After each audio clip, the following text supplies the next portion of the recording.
иш болуп отурат. Аллах таалам баарыбызга ушундай кыяматтык, акыреттик, кыямат күнү соолук көрүшкөн достордон кылсын. Мына чыныгы достор, чыныгы классташтар. Кээде мектепти бүткөндөн кийин бири-бириң менен мамиле кыла албай каласың, сүйлөшө албай каласың.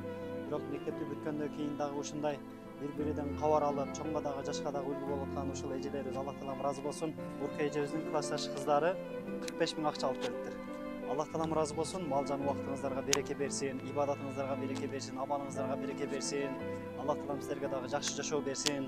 Ушуга башкач болгон, себепчи болгон Суусар ажы эжебизге дагы Аллах таалам ыраазы болсун. Аллах таалам кабыл кылсын, ошончо досторун уюштуруп, айтып деп, Аллах таалам кабыл кылсын. Баарыңыздарды ар дайым ушундай жакшылыктын ачышы, жамандыктын кулпусу кылсын. Бизден кайтпаса, Аллах тааламдан кайтсын. Аллах таалам силерге дагы бейиште ушундай бир касыр берген болсун. Бейиштин, жаннаттын 8 эшиги бар. Аллах таалам ошол бейиштин баардык эшиктерин ачкан болсун. Жамаат ушул нерсени көрүп, башкаларыбыз дагы ойлонойлу, ойгонойлу, убактылуу дүйнө, калып кете турган дүйнө өтө кос.